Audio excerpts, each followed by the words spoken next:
देख रहे हैं गोरखधंधा अब्रार कुरैशी के साथ।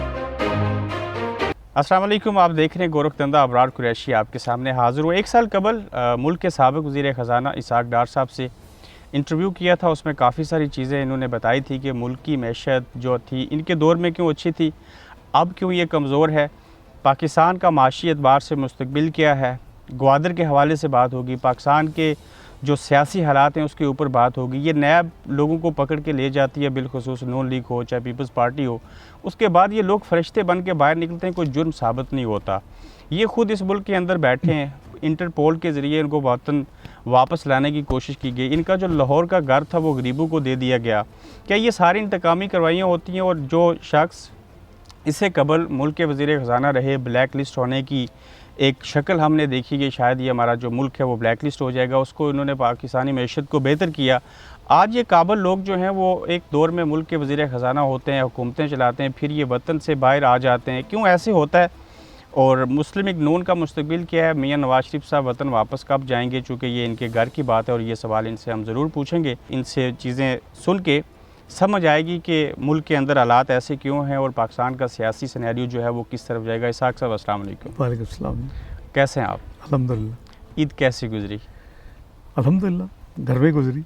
बरतानिया के शब रोज़ कैसे गुजर रहे हैं? वतन को याद करते हैं, मिस करते हैं? वतन पर पूरा टाइम तवज्जो देते हैं, आर्टिकल लिखते हैं, यूट्यूब्स वगैरह पर इंटरव्यूज़ देते हैं, अपने मैसेजेस रिलीज़ करते हैं, तो नेशनल इश्यूज़ के ऊपर ही वक्त गुजरता है जी। वक्त गुजरता है। डॉक्टर साहब, दिल दुखता है देख के क्या हालात हो गए 2 साल में, पाकिस्तान किधर था और किधर चला गया। ज़ाहिर है अगर कोई मुहिब वतन हो तो उसका दिल ज़रूर दुखता है, और आपके तो हाथों से चीज़ें बन के निकली। आपने जिक्र किया कि यूट्यूब का, तो उससे मुझे याद है कि अगर आज के दौर में ये सोशल मीडिया ना होता, आपके ऊपर पाबंदी है, क्यों पाबंदी लगाई किसी ने कि आप टीवी पे नहीं आ सकते? ये आइन की खिलाफ वर्जी है, और इसलिए लगाई कि मैं उनको जो उनके झूठ होते हैं उनको एक्सपोज करता हूँ, जो हमने जहाँ मईशत छोड़ा था उसको एक्सप्लेन करता हूँ, फैक्ट्स फिगर्स आवाम तक पहुँचाता हूँ। तो वो मेरे कुछ 6 इंटरव्यूज़ हुए थे तकरीबन 1.5-2 साल कबल, तो 1 बाय 1। तो उसके गवर्नमेंट नर्वस हो के उन्होंने, कैमरा तो उनके हाथ में है, जिसको चाहे कैमरा से पाबंदी लग जाती है, जिसको चाहे वो टीवी ओनर्स जो हैं, चैनल ओनर्स, उनको कह के जो कोई फेयर एंकर्स होते हैं उनको निकलवा देते हैं। लंबी लिस्ट है। अब तो हम नहीं, दुनिया सारी लिख रही है। अभी मैंने परसों तरसों ही पढ़ा है, न्यूयॉर्क टाइम ने लिखा है कि ये पाकिस्तान की तारीख में वर्स्ट जो है मीडिया गैगिंग है। सही। और टोटल मीडिया की आज़ादी को सलब कर लिया गया है। तो आपके सामने जो हालात हैं, तो ये भी मैं समझता हूँ कि मुस्लिम लीग नून को ये क्रेडिट जाता है। अल्हम्दुलिल्लाह मियाँ नवाज शरीफ की क़यादत में हमने 3G 4G technology roll out की। अगर वो ना हुई होती तो शायद पाकिस्तान में ये जो एक्सेस है यूट्यूब एंड इंटरनेट वाईफाई, ये भी ना होता। तो हमसे पहले हुकूमत थी, मुशर्रफ साहब नहीं कर सके, उसके बाद पीपल्स पार्टी आई, वो नहीं 3G 4G technology roll out कर सकी। मुस्लिम लीग नून ने अल्हम्दुलिल्लाह, जो कि एक्सपेक्टेड था सिर्फ 50 बिलियन फिर 70 बिलियन के वो 7 लाइसेंसेस डिस्पोज होंगे, हमने 200 अरब से ज़्यादा अल्हम्दुलिल्लाह वो लाइसेंसेस ट्रांसपेरेंट ऑप्शन के डिस्पोज किए। मुल्क को लेटेस्ट टेक्नोलॉजी दी। जो 3% जो कनेक्टिविटी थी ब्रॉडबैंड की, वो करीबन 40-50% तक जा चुकी है। तो ये उसका डिविडेंड है कि अब मेरी आवाज़ उन चैनल से कौम को और आवाम को पहुंचती है। अपने लगाए पौधों का फल खा रहे हैं। अल्हम्दुलिल्लाह। डॉक्टर साहब, आप मेरे सामने बैठ के तो बात कर रहे हैं, एक पुरफ़ज़ा में बैठे हैं, यहाँ पे मजहबी और शख्सी आज़ादी हासिल है, आपको उसके बावजूद पाकिस्तान ले जाने की कोशिशें क्यों होती हैं? देखिए, वो हमारा एक अजीब सिस्टम है, और हम जब दुश्मनी पे आते हैं तो फिर हम सारी हदें क्रॉस कर लेते हैं। तो बस कुछ उसकी बैकग्राउंड है, आपको भी याद होगा, कुछ डाउन लीक थी उसकी, मैंने ट्वीट वगैरह जो प्राइम मिनिस्टर ऑफिस को ह्यूमिलिएट किया गया उसको वापस करवाई।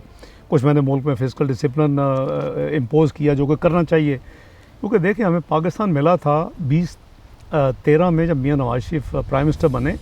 पाकिस्तान में 18 से 20 घंटे की लोड शेडिंग होती थी शहरों में और देहातों में। पाकिस्तान में दहशत गर्दी के दर्जनों जो है वो वाक़यात होते थे हर हफ्ते। सही। और पाकिस्तान में जो जीडीपी ग्रोथ थी वो करीबन 3% की टेरिटरी में थी। पाकिस्तान में जो इन्फ्लेशन रेट था वो उससे 5 साल पहले 12% एवरेज सालाना था। पाकिस्तान वर्चुअली और करीबन लेस देन 2 ट्रिलियन 1940 अरब के सारे टैक्सेस कटे होते थे। तो हमें उस वक्त पाकिस्तान को macro economic instable country declare हो चुकी था पाकिस्तान। और ये इंटरनेशनल रिपोर्ट्स हैं कि जी जो भी हुकूमत आएगी, उस वक्त तो नहीं पता था इलेक्शन किसने जीतना है, जनवरी 2013 की बात कर रहा हूँ, तो ये चंद महीनों में डिफ़ॉल्ट डिक्लेयर करेगी, सॉवरेन डिफ़ॉल्ट पाकिस्तान को। तो बात यह कि हमने वहाँ से पाकिस्तान उठाया, हमने पाकिस्तान के अंधेरे ख़त्म किए, हमने पाकिस्तान में 11,000 मेगावाट के बिजली के कारखाने लगाए, हमने पहले कराची से अपना सिक्योरिटी ऑपरेशन शुरू किया, कराची की रोशनियाँ वापस लाया मियाँ नवाज शरीफ की अनथक मेहनत से।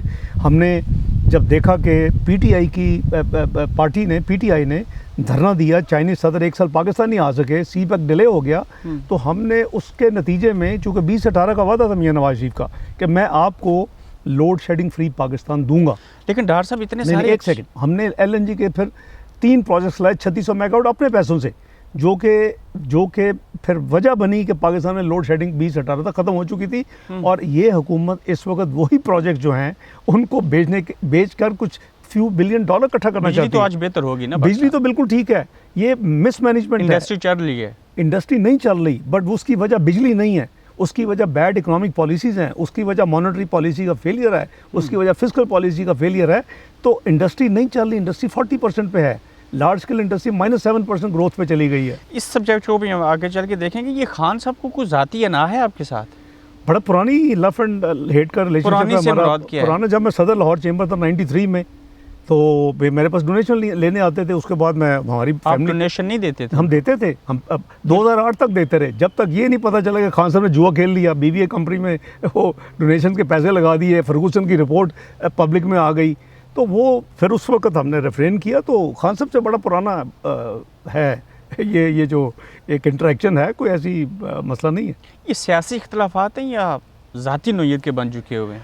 वो महल ज़ाती नोयत के बना लेते हैं जी, उनकी ये आदत है, सारी दुनिया को पता है, ही इज़ ईगोइस्टिक, और वो अपना हर चीज़ उसको ज़ातियात में कन्वर्ट कर लेते हैं अनफॉर्चुनेटली। बात शुरू हुई थी कुछ अर्सा कबल, जब आपको पाकिस्तान ले जाने की बात हुई तो कहा गया कि आप पाकिस्तान अब ऐसी गए, बाकी जगहों पे गए, तो आपने कोई असाइलम अप्लाई किया और यहाँ की सुकूनत हासिल की, इसलिए अब यहाँ पे रह रहे हैं। मैं आपको बताता हूँ, इन्होंने एक बड़ा हाइप क्रिएट किया, और ये हर 2 हफ्ते के बाद इनका कोई ना कोई जो है वो SAPM, अब तो उनको एडवाइज़र बना दिया है, एलिवेट कर दिया शहजाद अकबर को, तीनों दी जोकर ऑफ द डेकेड। तो वो कि जी हम इतने हफ्तों में ला रहे हैं, इनके और जोकर मिनिस्टर आ जाते थे। तो पहले तो इंटरपोल की कम्युनिकेशन जो है वो सीक्रेट होती है, कॉन्फिडेंशियल। इन्होंने अपना केस भेज दिया, मेरे पास है केस, है क्या कि मैंने पाकिस्तान में 20 साल टैक्स रिटर्न नहीं फाइल की। दिस इज़ द कोर, जो वजह मेरी केस, सिर्फ ये एलिगेशन है। उसके बाद है कि जो अल्लाह के रास्ते में मैंने खर्च किया, डोनेशंस, अपना एक किडनी हॉस्पिटल बना, उसमें 50 मिलियन की थी, स्वात के गरीब लोगों के लिए, मालाकंड की डिवीज़न के लिए। फिर जो जल्जला आए थे पाकिस्तान में 2 दफ़ा, उसकी जो डोनेशन थी, प्लस एक हमारा ऑफरिंज हाउस रेगुलर हम फाइनेंस करते हैं, हम बाहर से डोनेशन वगैरह नहीं लेते। फिर हज़ारों लोगों को, वो काफ़ी चीज़ें हैं। तो वो कि इतनी बड़ी डोनेशन दी है, शायद टैक्स चोरी किया हो। दूसरी ये भी मैं आपको मिसाल दे रहा हूँ। तीसरा, मैं 6 साल टैक्स नॉन रेजिडेंट था पाकिस्तान में, 2002 से 2008 में बाहर एडवाइज़र था UAE में, और मैं एक कंपनी का CEO था। वो मेरी अर्निंग जो है वो पाकिस्तान की से उसमें टैक्स, तो वो सारे के सारे फ्लिम्जी थे। नहीं, जब आपने पाकिस्तान में पुरानी प्रॉब्लम थी कि जब पहले केस बनता था ना जी 99 से पहले, तो बकरियाँ चोरी, अपना बैंस चोरी, अब बड़े बड़े लोगों के हुआ, चौधरी ज़ोहर साहब का बहुत मशहूर केस है। 99 में ये जो एक उसका अल्टरनेट आया, वो इसमें नैब ऑर्डिनेंस में आया कि जी वो आप जिसको चाहें वो आप उसको अपना ब्लैकमेल करें। तो ये इतना बड़ा झूठ था कि मैंने अपना जो रिकॉर्ड था, जो वो कॉपीज़ भेज दी इंटरपोल को। तो फिर उन्होंने, वो बड़ा टाइम लेते हैं, हर चीज़ से वेट करते हैं, फिर इनके मुँह पे थप्पड़ मारा इस हुकूमत के, और उन्होंने मुझे सर्टिफिकेट भेजा कि हम कोई इशू नहीं कर रहे आपके खिलाफ, कुछ कोई रेड वारंट क्लियर हो गया। जी, मुझे क्लियर हो गया अल्हम्दुलिल्लाह। लेकिन इस प्रोसेस में ये इतने घटिया हो गए कि जो कि मेरा कभी भी शायद पाकिस्तान का किसी के साथ नहीं हुआ, मेरा पासपोर्ट कैंसिल कर दिया पाकिस्तान गवर्नमेंट ने? जी, वो उसमें मिली भगत थी फॉरेन ऑफिस ने, और उस वक्त साकिब निसार साहब चीफ जस्टिस थे, तो उनको मैंडेट था ना कि ये काम करना है। साकिब निसार साहब ने पासपोर्ट कैंसिल किया जी, वो जो प्रीसीडिंग थे ना, मुझे कहते वापस नहीं, वो वापस कैसे लेके जाएं, तो आपका फ्रॉड केस है, आपका वो केस है ही नहीं, तो अगर यूके में आएंगे तो और मुल्क बदनाम होगा, पेट से उठाया जाएगा, फिर पता चलेगा कि क्या क्या लड़ाइयाँ हुई, किससे हुई, कितने। तो वो जो आपका सवाल का जवाब है, आपने कहा ना कि असाइलम की बात, हाँ, तो पासपोर्ट जब कैंसिल तो मैं वर्चुअली रिफ्यूजी हो गया। जिस पासपोर्ट में मैं यूके में एंटर हुआ था अपने ट्रीटमेंट के लिए, मेरी सर्वाइकल की इशू है, पुरानी है, सबको पता है। हाँ। तो उस पासपोर्ट को जब कैंसिल कर दिया तो मैं रिफ्यूजी हो गया, होमलेस, स्टेटलेस जिसे कहते हैं। हाँ। तो मुझे फिर होम ऑफिस जाना पड़ा उनको इतला करने के लिए। मैंने उनको फ़ोन किया, उन्होंने मुझे टाइम मेरी सहूलत के मुताबिक दे दिया।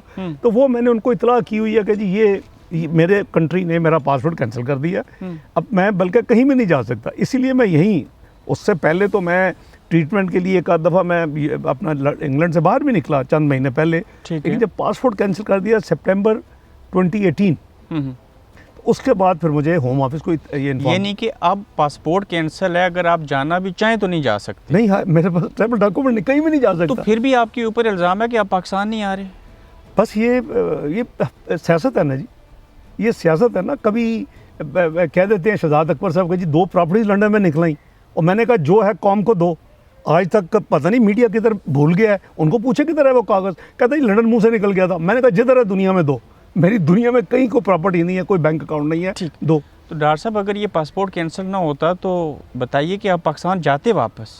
देखिए, मेरा मेडिकल ट्रीटमेंट है, जब मेरा मुझे मेडिकली एडवाइस करेंगे मैं जाऊँगा। तो इस वक्त तो इन्हें नहीं कह सके, मुझे मेडिकली एडवाइस भी करे जो कभी नहीं किया तो आप नहीं जा सकते? तो मैं नहीं जा सकता, मेरे पास ट्रैवल डॉक्यूमेंट नहीं। किसी को अपील की कि मैं पाकिस्तान का साबिक वज़ीर ख़जाना पाकिस्तानी शहरी हूँ और मेरा पासपोर्ट ही कैंसिल हो गया? देखें, ये सारी चीज़ें ट्रिगर हुई हैं मुझे प्रोक्लेम्ड ऑफेंडर डिक्लेयर कर, एब्सकॉन्डर डिक्लेयर करने की वजह से। वो बेसिकली वो डिक्लेरेशन ही गलत है, उसी के तहत फिर मुझे आगे जाके मेरे घर को टेक ओवर कर लिया, उसी के तहत मेरे सारे बैंक से पैसे निकाल। ये पाकिस्तान की तारीख में पहली दफ़ा हुआ है। मुशर्रफ साहब मुझसे 2 साल पहले एब्सकॉन्डर डिक्लेयर हुए थे, उनके बैंक से कोई पैसा नहीं निकाला, बल्कि वो खुद अपने पैसे निकाल के ले गए। ये वजह क्रिएट की गई? ये वजह ना, ऑब्वियसली, क्योंकि आप अच्छा, फिर वो आप उनके घर की जो सीट था उसको खुलवाया गया, साकिब निसार साहब ने खुलवा के सफाइयाँ करवाई। जब इलेक्शन होना था 2018 में, कि मुशर्रफ साहब ने कहा मैं आ रहा हूँ और मैं इलेक्शन में हिस्सा लूँगा, तो उसके एहतराम में तो उस घर की सफाइयाँ हुई। तो पब्लिक रिकॉर्ड है। नईम बुखारी साहब को कहा उन्होंने जी उनके घर की सफाइयाँ करवा दें, वो आ रहे हैं इलेक्शन लड़ने के लिए। बात यह है कि ये बड़ी फिल्थी पॉलिटिक्स है, और इससे हमने मुल्क को सर्व किया है, और आज कौम उसको रिकग्नाइज़ कर रही है। आज जाएं किसी मोहल्ले में, किसी देहात में, वो मियाँ नवाज शरीफ को याद कर रहे हैं, वो इसहाक डार को याद कर रहे हैं, अल्हम्दुलिल्लाह, कि जी उस वक़्त हम अच्छे थे, हमारे मुआशी हालात अच्छे थे, मुल्क को तबाह करके रख दिया, मुल्क की मईशत को। बिल्कुल, मुल्क की मईशत के ऊपर भी आएंगे। पहले से हम सुनते थे कि जो शायर लोग हैं वो बेघर होते हैं। अब पाकिस्तान के अंदर लाहौर में जो आपका घर था उसको गरीबों को दे दिया गया। वो हाई कोर्ट ने मिस्टेक रोक दिया उनको, इन्होंने कर दिया था ना जी, वो ले गए थे लोग, अंदर ले गए थे। इनको शर्म आनी चाहिए। वो घर मेरा 1988 का है, मेरे बच्चे वहाँ जमे पले हैं, बड़े हुए हैं। वो मैं उस वक्त सियासत में भी नहीं था। आपकी अम्मा अब्बा वहाँ रहते रहे? मेरे वालदैन तो फौत हो चुके हैं 70s में। अच्छा, 70s? जी, मेरी वालदा साहबा 78 में फौत हुई, मेरे वालिद साहब 75 में फौत हुए। उससे पहले हम कैंट थे, उससे पहले हम शादबंद थे। बात यह है कि बात एक आपकी डॉक्यूमेंटेड है, मेरी टैक्स रिटर्न में डिक्लेयर्ड है मेरी, आप उसको पकड़ के, और आपको इतनी शर्म नहीं आती है। तो एक घर तो कहीं नहीं टच होता, मेरी सोल रेजिडेंस है। मेरे पास कोई 6 मकान नहीं है। एक कराची में मैंने रखा हुआ है, एक मैंने अपना DHA इस्लामाबाद में रखा हुआ है, एक लाहौर एक मैंने नहीं है, मैं कह रहा हूँ मेरा सिर्फ एक रेजिडेंस है जो कि डिक्लेयर्ड है सिंस 1988। ठीक। और उसको इन्होंने जो किया, फिर हाई कोर्ट ने रोक दिया हुआ है, इनको वो निकालने पड़े जो लोग इन्होंने ले गए। तमाशा लगाया नहीं जी, दिस इज़ कॉल्ड पोलिटिकल घटियापन, कि इन्होंने सारी सियासत की और ये अदारों को यूज़ करते हैं, नैब को तो बेपनाह यूज़ करते हैं पॉलिटिकल प्रोसिक्यूशन के लिए। देखें, इन मुल्कों में इस टाइप का अगर एक्चुअल जेन्युइन मामला हो भी, ये उस वक्त तक ऐसी बात नहीं होती जब तक बिल्कुल एंड पे ना पहुंच जाए। ये पहले बदनाम करते हैं, मीडिया ट्रायल करते हैं, आपके खिलाफ हर एक मिथ बनाई जाती है। हाँ जी, आपको बदनाम, आपको यानी आपके खिलाफ एक पूरा प्रोपेगेंडा प्लान होता है। डॉक्टर साहब, आप लोग भी हुकूमतों के अंदर रहे, एक लंबा अरसा इक़्तिदार देखा, वजारत ख़जाना के अमूल को चलाया, तो आपने एक लफ्ज़ इस्तेमाल किया कि इदारों को इस्तेमाल किया जाता है। तो इदारे तो इफ़राद से चलते हैं, तो क्या ये जो इफ़राद होते हैं, कभी कभार इनसे जो काम करवाए गए, किसी ने कोई अपने तौर पे, खुफिया तौर पे कभी कोई मैसेज करके कहो मैं माज़रत हुआ हूँ, मेरे हाथ बंधे हुए थे? देखें, एक तो ये है कि हमने अल्लाह के फजल से नहीं करवाया। आप 2013 से 2018 में कोई पॉलिटिकल परसिक्यूशन नहीं देखेंगे। हमने किसी के खिलाफ ना, मेन जो अदारे यूज़ होते हैं वो होते हैं, नैब होती है सबसे टॉप पे, हमारे 50 इलेक्टेबल्स ट्रांसफ़र हुए। उसके बाद आपके FIA यूज़ होती है। आपने देखा कि बशीर मेमन साहब क्यों गए, सही। वो इसलिए छोड़ के गए कि उसको इमरान खान ने खुद बुला के कहा कि फ़लाँ बंदे के खिलाफ ये करो, और उन्होंने कहा जी ये मैं हम पब्लिक रिकॉर्ड में है, और उन्होंने छोड़ दिया। और पहले वो छुट्टी पे चले गए, वो छोड़ दिया। फिर अब FBR यूज़ होता है, अपने ओपोनेंट्स को टैक्स नोटिस दें। तो ये अदारे हमने कभी किसी के खिलाफ यूज़ नहीं किए। 2013 से 2018 आप कोई इंसिडेंट निकाल के देंगे जी हमने फ़लाँ के खिलाफ ये अदारे यूज़ किए। लेकिन ये लोग तो बिल्कुल यानी लोएस्ट ऑफ द एज पे आ गए। साबिक चीफ जस्टिस ने माजरत की आपसे? जी मुझे जी दो मेरे साथ ऐसे, बल्कि आई वुड से कि एक चीफ जस्टिस ने ये कहा कि जी हम तो चाहते थे वो आ जाते तो हम देख लेते और हम सॉर्ट आउट करते, अब कोई उनको हाथ ना लगा सकता। हमदर्दी थी ये, मैं तो इसको हमदर्दी नहीं समझता जी। मैं तो समझता हूँ कि ये अपना हिपोक्रेसी है। आप में इतनी जान होनी चाहिए, आप इंसाफ पे बैठे हैं, आपने जवाब देना अल्लाह को। ट्रू। मेरी बात सुने कि आप जब इन मुल्कों में झूठ बोलकर फ्रॉड के साथ किसी के खिलाफ जजमेंट ले लें, उसको कहते हैं सबवर्शन ऑफ जस्टिस। वो सबसे सीरियस क्राइम है इन मुल्कों में। ट्रू। और ये सबवर्शन ऑफ जस्टिस है कि मैंने कभी 20 दिन टैक्स रिटर्न डिले नहीं की, और JAT ने, जो कि फ्रॉड JAT थी, जो व्हाट्सएप पे बनी, वो पूरा का पूरा सिस्टम ही फ्रॉडुलेंट है। जदीद दौर के जदीद केस बनाए गए। नहीं, मैं नहीं समझा जदीद दौर का। आपने कहा ना पहले भैंस चोरी और बकरी चोरी के केस बनते थे और आप इस तरफ आ गए। नहीं, मैं ये कह रहा हूँ कि सबवर्शन ऑफ जस्टिस इतना भयानक कि जी 20 साल एक फाइनेंस मिनिस्टर है, और मैं अल्हम्दुलिल्लाह 4 दफ़ा रहा हूँ। आप कह रहे हैं कि उसने टैक्स रिटर्न नहीं दी, जो चार्टर्ड अकाउंटेंट इंग्लैंड से 74 से क्वालिफाइड। दूसरा कौन था जिसने माफ़ी मांगी? दूसरे 2 और चीफ जस्टिस ने मुझे ये कहा, वो हमारे टेन्योर में नहीं तो उससे पहले थे। उन्होंने कहा जी कि ये 10 मिनट का केस है, जिस दिन जुडिशरी आंख खोलेगी, और क्योंकि मैंने उनको कॉपीज़ उनको भिजवाई यहाँ से आके कि ये देखो, ये तुम्हारे ये जो अदारा है, तुम्हारे जो सक्सेसर्स हैं, वो देखो उन्होंने क्या किया। उन्होंने कहा ये 10 मिनट का केस है। मैं तो कहा ना, मेरी तो पेंडिंग है। फर्स्ट ऑफ ऑल मुझे प्रोक्लेम ऑफेंडर आप डिक्लेयर नहीं कर सकते। यहाँ मेडिकल सर्टिफिकेट्स इंग्लैंड में नहीं बिकते पाकिस्तान की तरह, यहाँ झूठे सर्टिफिकेट इशू नहीं होते। तो अगर मेरी एक सर्टिफाइड मेडिकल कंडीशन है, जो कि मैंने पाकिस्तान को सर्व करते 16 से 18 घंटे काम करके रात में 3-3 घंटे खड़ा होकर काम करता था, अपने ऑफिस में रोस्टम रखा था, तो उसकी मुझे ये सेवा दे रहे हैं आप लोग। आपको शर्म आनी चाहिए। हुसएवर और इन्वॉल्व, कोई भी अदारों के जो लोग थे, they should be ashamed. Pakistani अवाम ने एक मिथ बना ली, और मुझे ख़ास कर कहा गया आपके पहले इंटरव्यू के बाद कि इसाक डार साहब से ये ज़रूर पूछिए कि आप इश्तिहारी हो गए, आपके साथ ये टाइटल लग गया और आप पाकिस्तान नहीं आ रहे। उसका जवाब आपने पहले दे दिया बड़ी खूबसूरती के साथ कि आपके पास तो ट्रैवल डॉक्यूमेंट ही नहीं है। नहीं, अगर हो भी तो मेरी मेडिकल, देखिए मेरी बात सुने आप, देखें आपका केस चलाना चाहते हैं ना, तो मैंने यहाँ मेडिकल सर्टिफिकेट भेजा साथ। हमने कहा जी हम प्लीडर मुकर्रर कर देते हैं, तो केस चल सकता था। लेकिन उनको भी पता केस में कुछ नहीं है भाई। एक फ्रॉड केस बनाया गया, एक व्हाट्सएप JAT जो कि सिस्टम से बाहर निकल के बनाई, वो भी कॉन्स्टिट्यूशन के वायलेशन है। पूरे सुप्रीम कोर्ट को बैठना चाहिए पनामा पेपर के ऊपर, अगेन पूरे फुल कोर्ट 17 जजेस के ऊपर वहाँ बैठना चाहिए। मियां नवाज शरीफ को डिस्क्वालीफाई किया। तो भाई आपके मुल्क में 2 बाहर से इंपोर्टेड प्राइम मिनिस्टर बने, उनकी नेशनलिटी बाहर की थी, तो कोई अदारा नहीं जागा पाकिस्तान में। मियां नवाज शरीफ को आपने एक अकामे पे घर भेज दिया। वो 2 प्राइम मिनिस्टर कौन थे? एक मोइन कुरैशी, एक शौकत अजीज। वो तो डिक्टेटरशिप के दौर में आए ना। ओ भाई, मोइन कुरैशी डिक्टेटरशिप के दौर में केयर टेकर प्राइम मिनिस्टर था। आप आया अपना आके एयरपोर्ट पे उसको वेस्टकोट मिली, ID कार्ड बनाया गया, सारा कुछ। भाई इस तरह नहीं चलेगा मुल्क, रोकें ये नॉनसेंस। अगर मियां साहब के साथ पनामा को वजह बना के सारा कुछ हुआ, क्या ये पनामा जो था, एक तो वजह सामने नज़र आई पब्लिक को, क्या इसके अलावा भी ये जो CPAC है ये एक बड़ी वजह था मियां साहब को फारिग करने की? देखिए वो तो मल्टीपल रीजंस हो सकती है ना जी, कि मियां साहब को उन्होंने मार कर लिया, मियां साहब को हमने फारिग करना है। जैसे मैंने कहा कि वो पूरे का पूरा प्रोसेस फ्लॉड है। आपने जिस तरह जो अपैलेट प्रोसेस सारा निकाल दिया, आपने जेआईटी में इंटेलिजेंस 2 बंदों के अलावा जो कि डॉन लीग के थे, उनको भी रिपीट नहीं होना चाहिए था पनामा में, वो डॉन लीग के उनके ऑलरेडी वो कैरी करते, वही 2 कल्प्रिट्स थे इंटेलिजेंस एजेंसी से। आपने 4 जो बाकी मेंबर्स बनाए, आपने व्हाट्सएप कॉल्स की, मेरे 2 अदारे मेरे नीचे उनको कॉल्स आई, एक स्टेट बैंक को आई, एक सिक्योरिटी एक्सचेंज को आई कि जी आप ये नाम लिख के भेजें। भाई कम ऑन, ये कहा गया? हाँ जी, कहा गया। एक अदारे ने हेड ने लिख कर भेजा सुप्रीम कोर्ट को कि जी मुझे इस नंबर से पहले कॉल आई, कि इस नंबर से व्हाट्सएप कॉल आएगी, फिर व्हाट्सएप से कॉल आई, फिर उसमें उन्होंने कहा जी कि ये नाम आप लिख के भेजें। यानी आपने एक पैनल देना होता है जिसमें वो एक मेंबर आपने जेआईटी में लगाना है। तो इतनी माइक्रो मैनेजमेंट हुई है जी, that's called, I would call it WhatsApp JIT. It's a fraudulent JIT. उसके खिलाफ एक्शन होना चाहिए, उस जेआईटी के खिलाफ। आप क्या तमाशा बनाए इस मुल्क में, तारीख सीख करें आप अपनी। लोग कहते हैं कि नैब जो आज कुछ हरकतें कर रहा है, जिस दौर में आप हुकूमत में रहे, आपने इसमें इस्लाहात क्यों नहीं लाई? ये हमारी एक गलती है, हमें करनी चाहिए थी, लेकिन मैं समझता हूँ कि हमारा ख्याल था कि क्योंकि हमारे ज़माने में नैब इस तरह उन्होंने कोई हरकत नहीं की।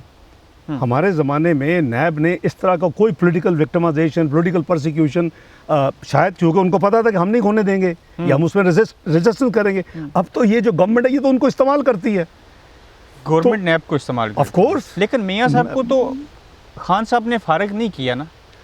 ओ भाई, इससे ग्रेटर कॉन्स्पिरेसी ना, खान साहब को लाने के लिए मियाँ साहब को फारिग किया गया। अच्छा, मियाँ साहब को फारिग करने के लिए मल्टीपल रीजन है। एक आपने सीपैक का कह दिया, वो वेस्ट को नहीं हजम हो रहा था सीपैक, और उसकी हमने कुछ ज़रूरत से ज़्यादा तशहीर भी कर दी कि ये गेम चेंजर है, ये पता नहीं मुल्क जितनी हमने तरक्की की है 2013 से 18, उसमें सीपैक का कोई एलिमेंट शामिल नहीं है। बाद में आएगा और आना था इन ए बिग वे, क्योंकि सीपैक इज़ ए कॉन्सेप्ट जो मियाँ नवाज शरीफ का कॉन्सेप्ट था कि जी चाइना का जो ईस्टर्न चाइना है वो समुंदर से लिंक नहीं है, वो ऑल द वे वेस्ट जाके तो फिर उसको समुंदर मिलता है।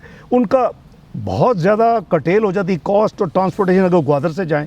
ग्वादर हमारी एक प्रेफरेंस थी, अब नहीं। 1999 का मेरी बजट स्पीच उठाएं, 12 जून 1999 हमने उस वक्त अनाउंस किया था हम ग्वादर पोर्ट को, हम 1999 कि हम आप जाएं, आप देखें स्पीच, मेरी बजट स्पीच देखें।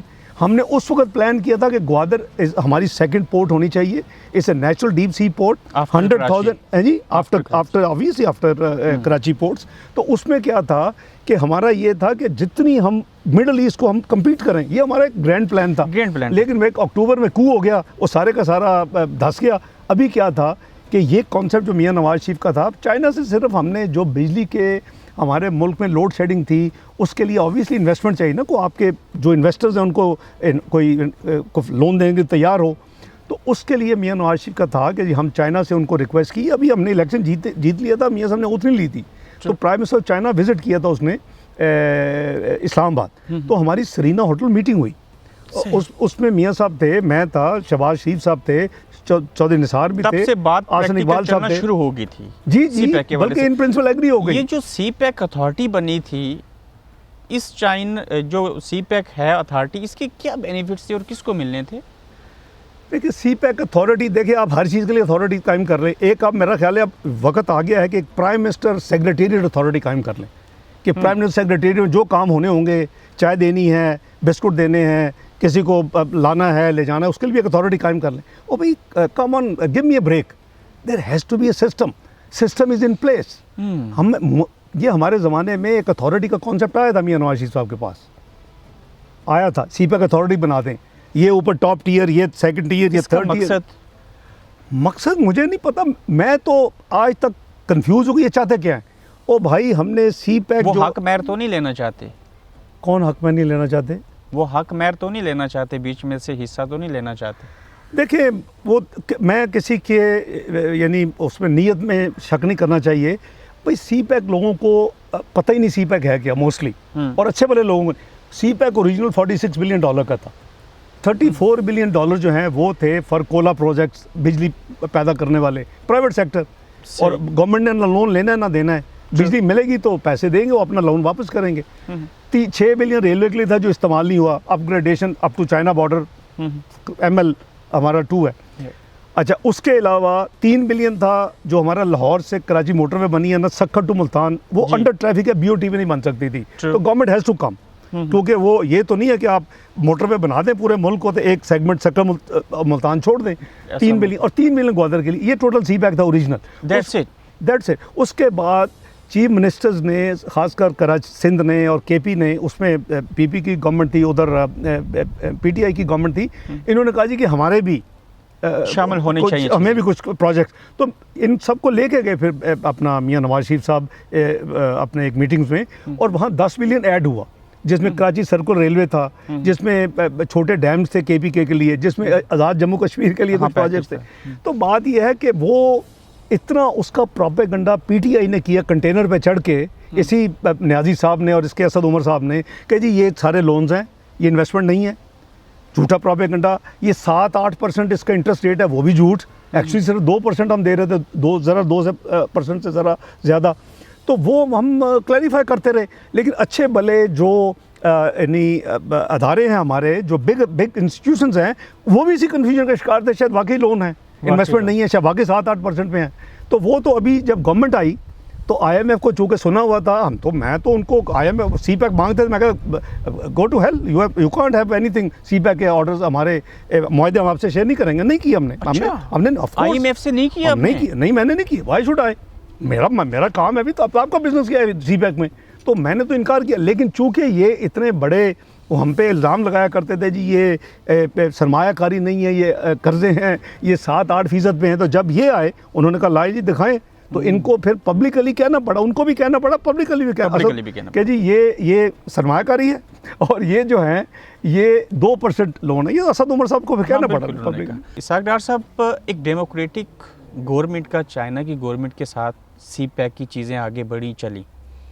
आज वही चाइना जो है वो ईरान के साथ $400 मिलियन की इन्वेस्टमेंट कर रहा है। क्या उनकी नज़रें जो हैं वो पाकिस्तान के हालात देख के और इसके अंदर डिले देख के कुछ और तो नहीं सोच रहे?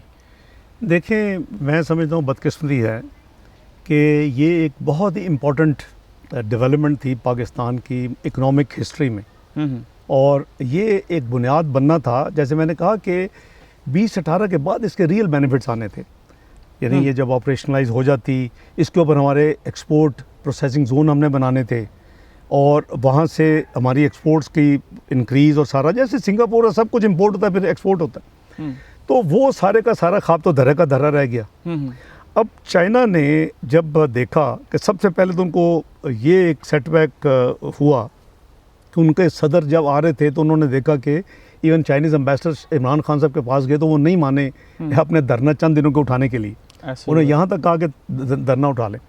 उसके बाद उन्होंने देखा कि एक मेरा ख्याल है कि ऑब्वियसली ये लोग जितने बड़ी क़ुव्वतें हैं वो देखती हैं, ऑब्ज़र्व करती हैं कि एक डेमोक्रेटिकली इलेक्टेड गवर्नमेंट जिसने कभी कोई फेवर नहीं मांगी हो ज़ाती, और मुल्क के लिए ज़ाहिर है CPEC मियां नवाज शरीफ ने, मैंने आपको बताया जिस मीटिंग में उनको कहा, और वही बुनियाद बनी, फिर वो दे वर रेडी। तो उसमें एक्सपेंशन की बहुत थी अपॉर्चुनिटी। दूसरी अपॉर्चुनिटी जो हम करीबन खो चुके हैं वो ये थी कि चाइना से लेबर महंगी होने की वजह से बहुत ज़्यादा इंडस्ट्री डिसलोकेट या रीलोकेट हो रही थी। रादर चाइना से निकल के वो 3 कंट्रीज़ को कंसिडर कर रहे थे, नेपाल, बांग्लादेश एंड पाकिस्तान। सही। तो हमारी इन 3 कंट्रीज़ की लेबर चाइना से बेहतर है अभी भी कॉस्ट। तो वो जो पाकिस्तान में जो एक अफरा तफरी मची, और जो पाकिस्तान की इकॉनमी जिस तवाई को पहुंच चुकी है, तो अब तो जो वो जो यानी इंडस्ट्रियलिस्ट हैं, जो भी हैं फॉरेन कंट्रीज़ के बड़े बड़े ग्रुप्स हैं दुनिया के, तो वो तो पाकिस्तान अब मेरी इत्तला के मुताबिक कंसिडर नहीं कर रहे। वो या बांग्लादेश जा रहे हैं या नेपाल जा रहे हैं। तो ये 400 बिलियन, मिलियन नहीं है, 400 बिलियन, 400 अरब डॉलर। 400 अरब डॉलर। जी जी जी जी जी जी 400 मिलियन तो कुछ भी नहीं है। डॉक्टर साहब, पिछला इंटरव्यू किया था तो आपने एक जुमला कहा था 400 बिलियन डॉलर ईरान में इन्वेस्ट कर रहे हैं। 400 बिलियन डॉलर। जी, हाँ, जी, मेरे जी, फिक्र गलत थे। आपने पिछले इंटरव्यू में 1 साल कबल जब नई खान साहब की हुकूमत आई थी, पहला वफाकी बजट पेश कर रहे थे, तो आपने कहा था ये मुल्क के माशी हालात इतने ख़राब हैं नहीं जितनी इन्होंने मिथ बनाई हुई है। मुल्क के हालात अंदरूनी खाना ठीक हैं और हम सब कुछ बेहतर छोड़ के आए। फिर आज मुल्क ऐसे क्यों है, ये इसका जिम्मेदार कौन है? मैं अर्ज़ करता हूँ, देखिए अबरार साहब, पाकिस्तान की आप तारीख़ को कंपेयर कर लें तो एक तो ये है कि जो नई हुकूमत आई है उसको जब हैंड ओवर इकॉनमी हुई, उसकी आप कंपेयर कर लें कि किस हुकूमत को बेहतरीन हैंड ओवर इकॉनमी हुई कंपैरेटिव, ठीक है जी, किस हुकूमत को? पीटीआई। अच्छा, we left the best indicators. Pakistan is the lowest interest rate, Pakistan is the lowest inflation rate, 1% food inflation, अच्छा, अनबिलीवेबल। और इन्होंने चंद महीने पहले 23.5% देहातों में इन फूड इन्फ्लेशन और 19.5% शहरों में फूड 1% से 23%। आई मीन इमेजिन, तभी आप ऐसे नहीं लोग चीखो पुकार कर रहे और झोलियां उठा के ऐसे बददुआ नहीं दे रहे कि जी हमने इनको वोट भी दिया था, अल्लाह ताला तौबा ना हो इनको। और उनमें फ़र्क क्या है? अच्छा, मैं अर्ज करता हूँ, अब हमने best stock market in south Asia, Pakistan के टैक्स रेवेन्यू डबल इन 5 साल में, 1.94 ट्रिलियन से 3.84 ट्रिलियन। अच्छा, तो हमारा फिस्कल डेफिसिट अराउंड 6%, डिस्पाइट कि हमने ज़रबे अज़ब लड़ी, ज़रबे रद्दुल फसाद लड़ी। बुरे हालात थे।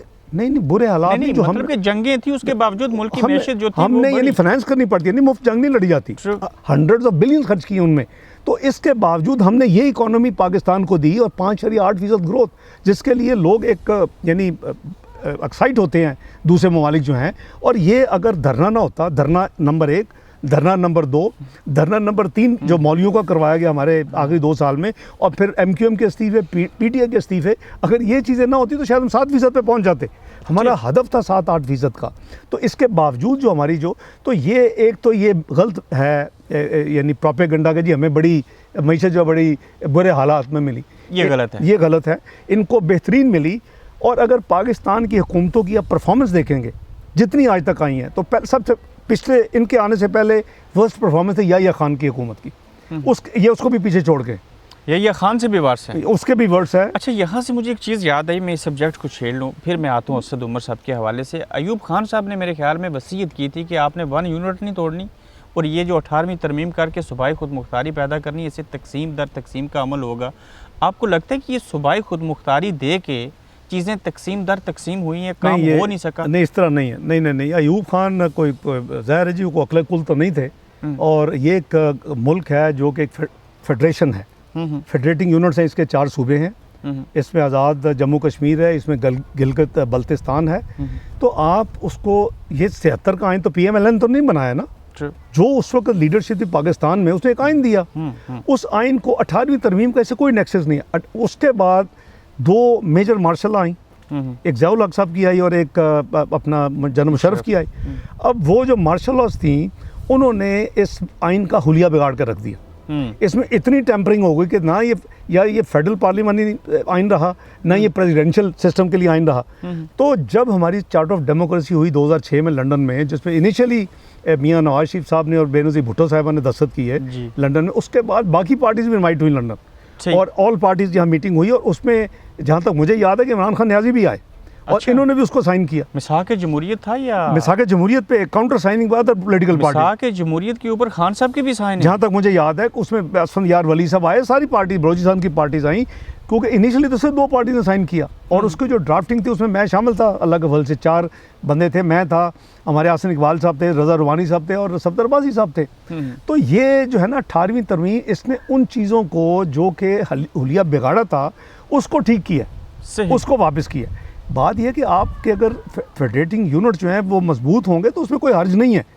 असल में ये एक मिसकंसेप्शन है जिसको प्रोपेगेंडा किया जा रहा है ताकि इसको छेड़ा जाए, और इसके छेड़ने से फ़ायदा नहीं होगा, ये आइन का हिस्सा बन चुका है। मैं 18वीं तरमीम के बाद जो सूबाई खुद मुख्तारी मिली उसकी एक एग्जांपल आपके सामने रखना खुद मुख्तारी पहले भी थी, हाँ, लेकिन देखें आज भी कराची की आबादी जो है तकरीबन 5 करोड़ है जी, लेकिन 1.5 करोड़ के हिसाब से आबादी के हिसाब से नशिस्तें जो हैं वो सूबाई की और नेशनल रखी गई।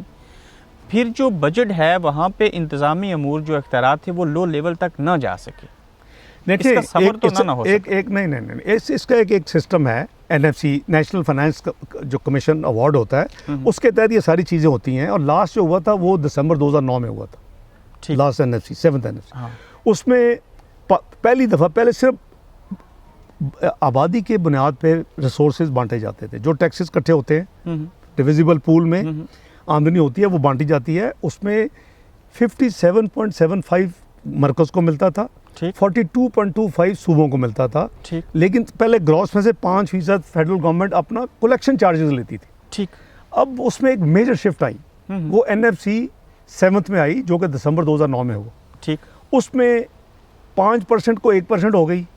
अच्छा, फेडरल गवर्नमेंट सिर्फ 1% लेगी, जो बाकी बांटा जाएगा उसमें 42.5 मिलेगा फेडरल गवर्नमेंट को इंस्टेड ऑफ 57.75। ठीक। और 57.5 मिलेगा सूबों को। उल्ट हो गया। ठीक। उससे एक ऑलमोस्ट यू कैन से कि 20% जो है ना रिसोर्स आमदनी का, वो एक्स्ट्रा सूबों को जाने लग गया। True. अच्छा, उनका जो कॉन्सेप्ट था उस वक्त, जो हुकूमत जो थी, उसका ये था कि हम चूँकि पैरेलल हो रही थी 18वीं तरमीम, तो सारी जिम्मेदारियाँ, social sector, development, education, health, सारा ये सूबे प्रोएक्टिवली करेंगे। अब वो रिसोर्सेज तो शिफ्ट होने शुरू हो गए। मसलन जब हम आए तो एक तो 1946 अरब था, तो उसके बुनियाद पे करीबन यानी एनहांस परसेंटेज के बावजूद सूबों को सिर्फ करीबन 1100 अरब मिल रहे थे। सही। हमने जब छोड़ा तो उनको करीबन 2200 अरब के करीब मिल रहे थे। आज़ाद कश्मीर को भी आपने डबल किया। आज़ाद कश्मीर इसमें डिस्ट्रीब्यूशन नहीं आता, फेडरल गवर्नमेंट अपने से देती है, हमने उसको डबल किया, अब अपने हिस्से से दिया। अच्छा, अब ये जो है ना जी, एक प्रोपेगेंडा, इसमें हमें नहीं आना चाहिए। हमारी प्रॉब्लम, असल प्रॉब्लम जो हुई है, जो इस प्रोपेगेंडे की वजह बन रही है, वो ये है कि ये हुकूमत ने फिस्कल मुल्क में तबाही कर दी है। हमारी आमदनी 5 साल में दुगनी, एवरेज 20% सिंपल। इनकी आमदनी पहले साल 23 साल के बाद -1% टैक्सेस कलेक्शन। अखराजात इन्होंने बिल्कुल ज़ीरो कर देने थे, क्योंकि अपना कोई मुलाजम नहीं होने थे, सारी भैंसें बेच देनी थी, गाड़ियाँ बेच देनी थी, कोई अखराजात नहीं होने थे, वो 35% बढ़ गए। 4700 अरब का जो यानी फेडरल गवर्नमेंट का एक्सपेंडिचर था, करंट अकाउंट एक्सपेंडिचर डेवलपमेंट के अलावा, आपकी हुकूमत से ज़्यादा है। 35% ज़्यादा भाई, 35% ज़्यादा। 4700 अरब पे हमने छोड़ा था, ये 6370 अरब पे चले गए हैं। ये प्रॉब्लम है। इधर प्रॉब्लम ये है, हमारा जो आमदनी और अखराजात का फ़र्क है, उसको कहते हैं बजट खसारा। हमारी जंगों के लड़ने के बावजूद, बिजली के कारखाने लगाने के बावजूद, 2500 किलोमीटर सड़कें बनाने के बावजूद, हमारा 6% था रफली, ये पहुंच गए 9.5%। 9.5% के ऊपर एक बहुत बड़ा तजाद है। ये GDP का ये जो है ना, ये टोटल फेलियर है। फाइनेंशियल डिसिप्लिन, बिल्कुल इकॉनमी बैठ गई है। कोरोना से पहले बैठ चुकी थी। ये कोरोना को तो ऐसे रिफ्यूज दे रहे हैं, कोरोना से पहले इकॉनमी बैठ चुकी थी। पाकिस्तान के 2 इशू थे, दहशतगर्दी और लोड शेडिंग, वो हमने सॉल्व कर लिए। और उसके बाद हमने जो है ना टेक ऑफ किया, और 6% के करीब हम GDP पे चले गए। इंडिकेटर बेस्ट थे, और उसको जो तबाही है वो आपके सामने 2 साल। बिल्कुल सामने। डॉक्टर साहब, आप जब हुकूमत में थे तो इस्टेब्लिशमेंट के साथ हुकूमत की एक हम आंगी तल्लक को बढ़ाना, अच्छी तरीके से चीज़ों को चलाना, बड़ा अच्छा माहौल हमने देखा। तब मामलात क्या थे और अब हालात ऐसे क्यों हैं? देखें, उसकी बहुत ही फिर लंबी बहस हो जाएगी। हमने अपनी हद्दुल इम्कान कोशिश की। देखें, नेशनल इंटरेस्ट में कुछ चीज़ें करनी पड़ती हैं, और नेशनल इंटरेस्ट में हमने हर चीज़ की। हमारे यानी लोग की बहुत बड़ी मिसपरसेप्शन है कि शायद मियां नवाज शरीफ साहब की गवर्नमेंट का फॉल आउट हुआ कि जी हम डिफेंस के लिए पैसे नहीं दे रहे थे। ये बिल्कुल गलत है। किसी हुकूमत में 550 अरब का इंक्रीज़ नहीं हुआ 5 साल में डिफेंस बजट में। 18% आपने बढ़ाए थे। हमने 550 अरब बढ़ाए हैं 5 साल में भाई। अच्छा, 550 से 11 अरब से लेके गए हैं, अनप्रेसिडेंटेड। अपनी मर्जी से? अपनी मर्जी से, जाहिर है अपनी मर्जी से। तो ये ऐसे लोगों के ना, चूँकि लोगों की मिसपरसेप्शन है, उसको क्लियर कर रहा हूँ। तो हमने अपने जो हमारे क्लासिफाइड प्रोग्राम्स हैं, चाहे वो न्यूक्लियर हो, चाहे वो हमारा मिसाइल, हर चीज़ पे हमने हमेशा प्रेफरेंस दी। आज नहीं, हर हुकूमत में दी है, 97-99 में भी दी है।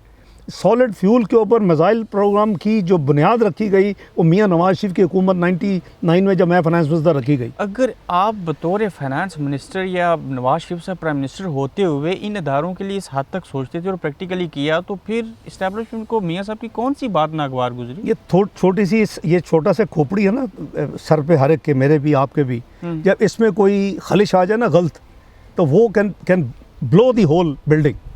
ये चेहरे बदलने से इदारे भी बदल जाते हैं? नहीं, उस बहुत कुछ बदलता है, और वो पहले शुरू हो चुका था। डॉन लीग एक हकीकत और फसाना था या क्या था ये? नहीं, डॉन लीग वाज, देखिए मेरी बात सुने। डॉन लीग हुआ था ये मामला या करवाया गया था? एक सेकंड, आपने you are asking too many question. Dawn leak था क्या सबसे पहले? एक सेकंड। डॉन लीग ये था कि पाकिस्तान, जो आजकल हम बड़ा रोना सुनते हैं, फार्ट ऑफ पाकिस्तान, ग्रे लिस्ट, में आजकल है ना, बिल्कुल। तो पाकिस्तान हमसे आने से पहले 10 साल मुशर्रफ साहब और पीपल कभी ग्रे में था, कभी ब्लैक में था। ये तो होता रहा। नहीं होता तो रहा, तो उसको निकालना नहीं था। उसको निकालने के लिए हमने काम किए, कवानीन बनाए, एक्शंस लिए। पहले साल में ग्रे में चला गया, दूसरे साल में हमने अपना मजीद काम किए, हमने जो एशिया पैसिफिक ग्रुप है उसको सेटिस्फाई किया। हाँ। तो उसके साथ पाकिस्तान वाइट में चला गया। ठीक है, हमने एक नेशनल एक्शन प्लान बनाया, हमने दुनिया को बताया हम ये करने जा रहे हैं। अब वो उस नेशनल एक्शन प्लान पे विज़ा विज़ टेररिज्म कुछ काम होने वाले थे। मियां नवाज शरीफ ये कह रहे थे कि हमें ये काम करने चाहिए जल्दी। इससे निकली डॉन लीग। अगर डॉन लीग का पढ़ेंगे ना, जो पहली खबर थी सिर अल-माइदा की, वो ये है कि मियां नवाज शरीफ कोर्ट की है कि वी आर गेटिंग आइसोलेटेड। और ये वो कह रहे हैं कि जी हमें एक क्रॉस दी बोर्ड जो है तालिबान और टेररिस्ट के ख़िलाफ़ काम करना चाहिए। तो उसमें कौन सी खराबी थी? आज हमने वही काम किया, लेकिन एट व्हाट कॉस्ट? पाकिस्तान को दोबारा ग्रे कर दिया। भाई कौन थी टीम? भाईजान आप अपने आप को सवाल पूछें कि 2008-2013 में जब पाकिस्तान इसमें घूम रहा था तो कौन थी टीम? शाह महमूद कुरैशी साहब वज़ीर ख़ारजा थे। और आखिरी 3 साल हफीज़ शेख साहब फाइनेंस मिनिस्टर थे। आज वही दोनों साहबान एक दुनिया में कैंपेन कर रहे हैं, जी ग्रे है, इससे निकलना है, ये फलां कानून साजी कर दे, ये कर दे। ओ भाई आपने तो छोड़ा था। और ग्रे और ब्लैक के अंदर रहने वाले आज भी उसी ग्रे और ब्लैक में है। जी वो ग्रे में है। बट हमारी देखें, हमें एज ए नेशन पूरी कोशिश करनी जो हमने की, और हमने पाकिस्तान को वाइट करवाया। हमें पाकिस्तान को वाइट करवाना चाहिए। ये खुदा ना खासा अगर ब्लैक हुआ तो ये पाकिस्तान के लिए अच्छा नहीं है, मईशत के लिए अच्छा नहीं है। हमारी एलसी जो है उसको रिकन्फर्मेशन की ज़रूरत है। एक्स्ट्रा कॉस्ट पड़ती है 3-4%, बिजनेस कंपेटिटिव नहीं रहते। ये बाकी असद उमर लोग क्यों नहीं समझते? ये तो आप उनसे पूछें, उनका इंटरव्यू करें। ठीक मेरा हो दोस्त है वो तो। सर एक सीधा सा क्वेश्चन है, ये खलाई मखलूक के बगैर पाकिस्तान के अंदर हुकूमतें नहीं बन सकती, नहीं चला जा सकता? देखें आपके सामने ये हिस्ट्री पाकिस्तान के सामने है। अब मैं तो नहीं कह रहा ना, 2018 के इलेक्शन एक तो अल्लाह का मैनेज थे। एक सेकंड, एक तो अल्लाह का निज़ाम है ना। खान साहब ने हम पे इल्ज़ाम लगाया था कि 2013 से 2018 पूरी सियासत जो हुई है, इमरान नियाज़ी साहब की 4 हल्के और 35 पंक्चर। हाँ ठीक है, 35 पंक्चर मीन के 35 हल्के गड़बड़ हुई जी। जस्टिस मैंने उनका धरने की नेगोशिएट किया अपने साथियों के साथ, मियां नवाज शरीफ की डायरेक्शन पे उनको धरना ख़त्म करवाया। जुडिशल कमीशन नासिर मुल्क साहब को उनको रिक्वेस्ट करके उनकी मर्ज़ी का, वो कहते थे वो होंगे तो हम मानेंगे, चीफ जस्टिस ऑफ पाकिस्तान। उसकी रिपोर्ट क्या आई कि जी कोई मामूली रेगुलरिटी से इलेक्शन ठीक थे। अब 2018 के इलेक्शन में दुनिया क्या कह रही है? अब दुनिया इंटरनेशनल स्टैंपिंग हो गई फाइफन की, free and fair election network of the world, कि जी 2018 का इलेक्शन चोरी हुआ है। 35 हल्कों में पीटीआई के लोगों की जो विनिंग है, margin is less than the rejected votes of opposition PMLN mainly. 35 puncture वाला इल्ज़ाम फिर भी नहीं लगाया? हमने नहीं लगाया, इंटरनेशनली स्टैंप हो गया। नहीं, हमने कहा कि जी इलेक्शन, देखिए हमारे आरटीएस सिस्टम बंद कर दिया कई घंटे, हमारे पोलिंग एजेंट्स को बाहर निकाल दिया गया, तो ये इलेक्शन तो रिग्ड थे। लेकिन आप चाहते हैं ये हुकूमत चले? नहीं, देखें मैं ज़ाती तौर पे समझता हूँ कि जितनी तबाही हो गई है ये हुकूमत को जाना चाहिए, घर खुद चला जाना चाहिए। अगर खुद नहीं जाते तो फिर हम अपना लीगल रिकॉर्ड्स देखेंगे, क्या है जो भी अपने ऑप्शंस देखेंगे। शहबाज शरीफ साहब गए थे पाकिस्तान, कोई सुना था काफ लीग के साथ मिलके पंजाब के अंदर कोई तब्दीली आ रही है, कोई बातें दुरुस्त थी? कुरैशी साहब, बात ये है कि ये हुकूमत तो बैसाखियों पे लाई गई है। इसको तो ये तो they had not the majority. 35 अगर सीटें चोरी ना होती हमारी और अपोजिशन की, तो वो तो 24 पंजाब से 11 दूसरे सूबों से, तो ये तो हुकूमत बना ही नहीं सकते थे, हमारी हुकूमत होती। शहबाज शरीफ साहब को फिर से क्यों गिरफ्तार करेंगे? कौन करवाना चाहता है उनको गिरफ्तार? देखिए ये सियासत है, पैटी सियासत है। न्याजी साहब वो शहबाज शरीफ का लफ्ज़ यूज़ करते हैं, मियां शहबाज शरीफ के न्याजी नैब गठजोड़। तो न्याजी साहब तो अदारों को यूज़ कर रहे हैं बड़ी घटिया तरीके के साथ। तो क्या शहबाज शरीफ साहब को इसलिए ये सारा कुछ किया जाता है कि बतौर मुस्लिम लीग नून के सदर भी ये कहीं कोई अदम एतमाद ना आ जाए और इनको ब्लैकमेल किया जाए?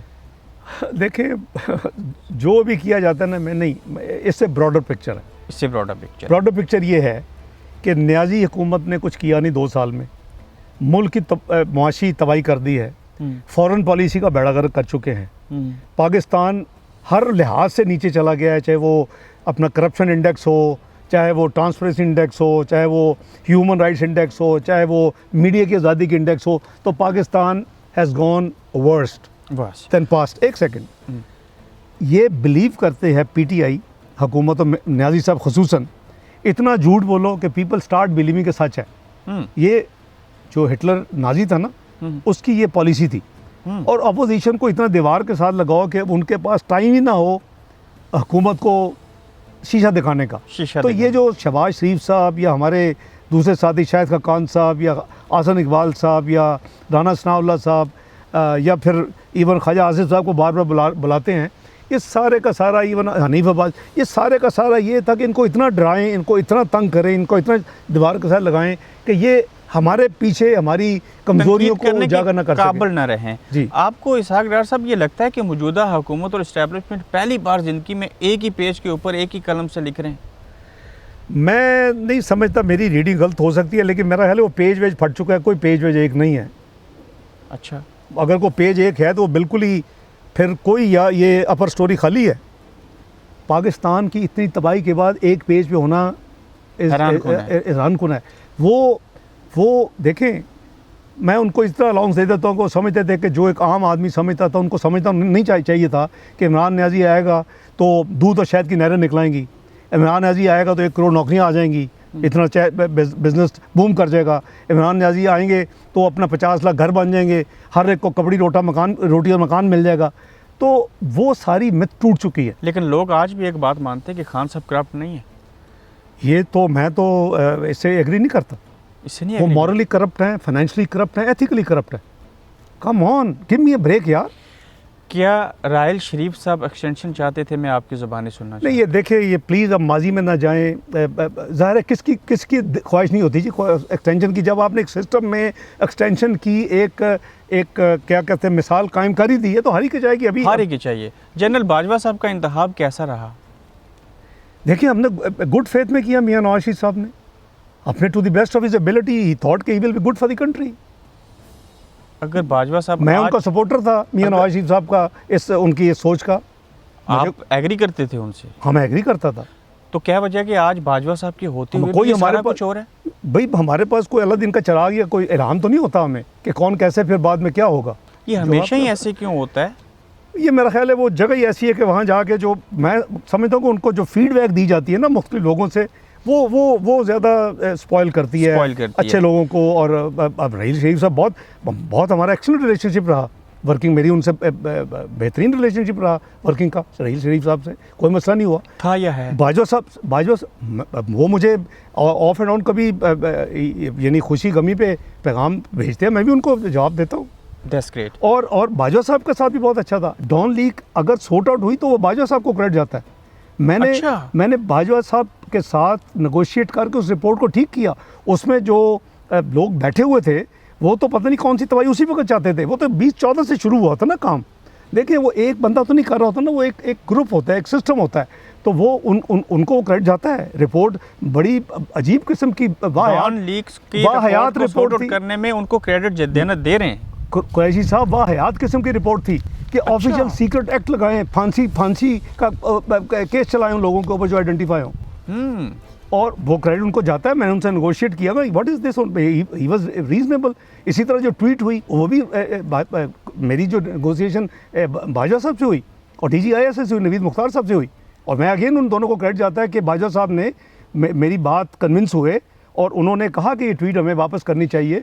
और जो उसमें तो एक फ्लॉ था कि हमारी जो रिकमेंडेशन जो उनसे अंडरस्टैंडिंग थी रिपोर्ट की, डॉन लीक रिपोर्ट की पब्लिक करनी थी, वो नहीं हुई थी। वो हमने कहा जी हम कर देते हैं, तो उन्होंने ही एक्टेड अच्छा रोल प्ले किया। अच्छा रोल प्ले। छोटे सवालात पे आते हैं, 5 से 6 मिनट है हमारे पास।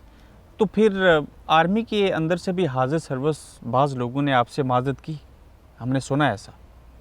देखिए, अब आप इस बात चीज़ों के ऊपर नहीं मेरी बात सुने।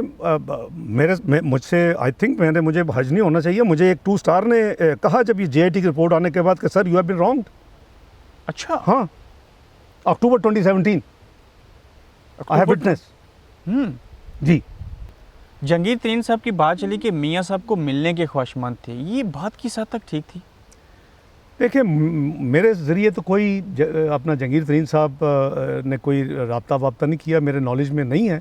ना ही मेरा जहांगीर तरीन साहब से कोई भी कांटेक्ट है जब से मैं पाकिस्तान। मेरा उनसे बहुत एक्टिव कांटेक्ट रहा जब वो धरने में थे, उनके नेगोशिएशन हम करते थे, मोस्टली उनकी तरफ हम बैठ के मीटिंग्स करते थे या फिर हमारी तरफ आ जाते थे वो।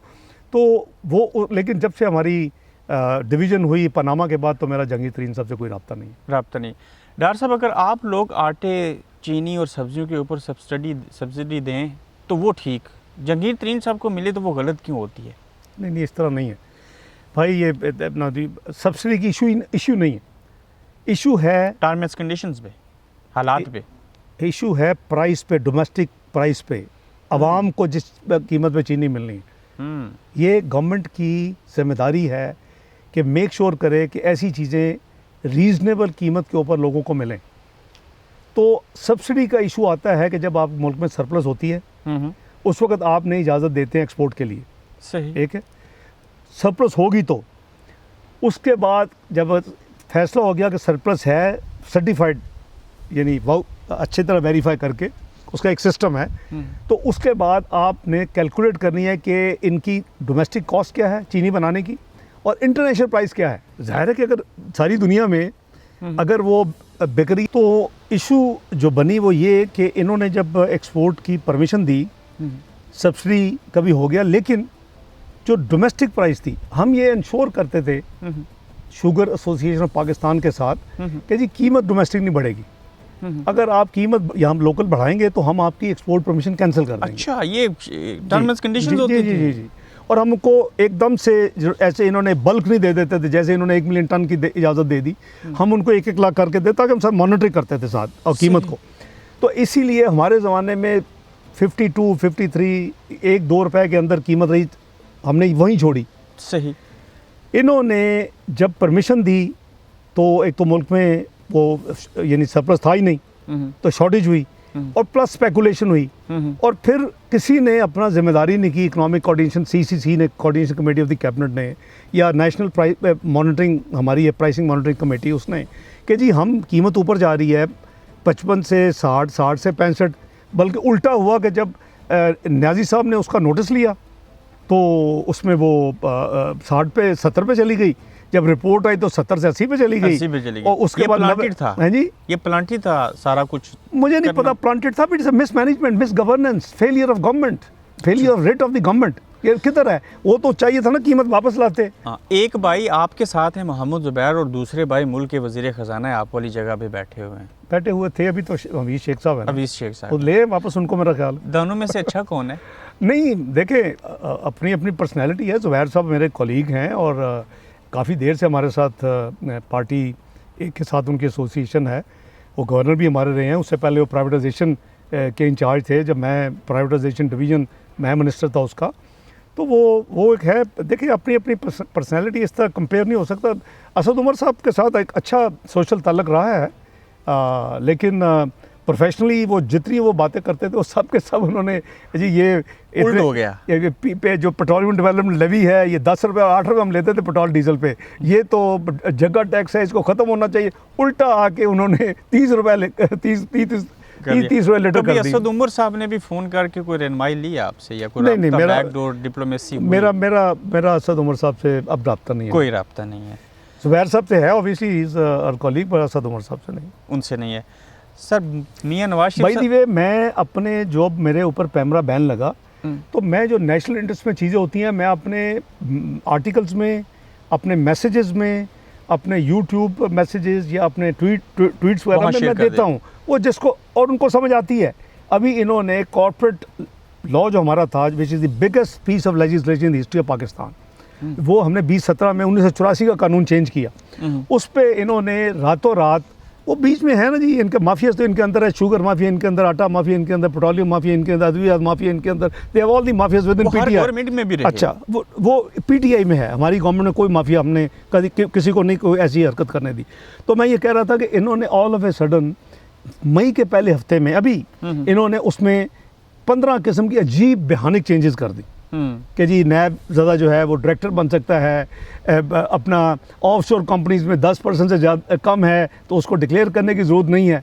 वो मैंने आर्टिकल लिखा, फ्राइडे टाइम्स में छपा, मैंने मैसेजेस किए, इंटरव्यूज़ दिए प्राइवेट, जैसे आपको दे रहा हूँ। होता है, हम देखते हैं। नहीं, उस सेकंड अमेंडमेंट आई, वो 15 में 14 चीज़ें वापस कर ली इमरान न्याजी साहब ने अच्छा, इसका मतलब आपको सुनते हैं, गौर करते हैं। सुना, बड़े गौर से सुनते हैं, उनको तकलीफ भी बड़ी होती है मेरी बातें सुन के। आज तो बहुत ज़्यादा होगी मेरा ख्याल है, अगर जब भी इंटरव्यू चलेगा। नहीं, अच्छा होगा। सर, मियाँ साहब से आखिरी बार कब मुलाकात हुई? ईद पे मिले उनसे? जी, मैं ईद पे मिला हूँ। उनकी सेहत कैसी है?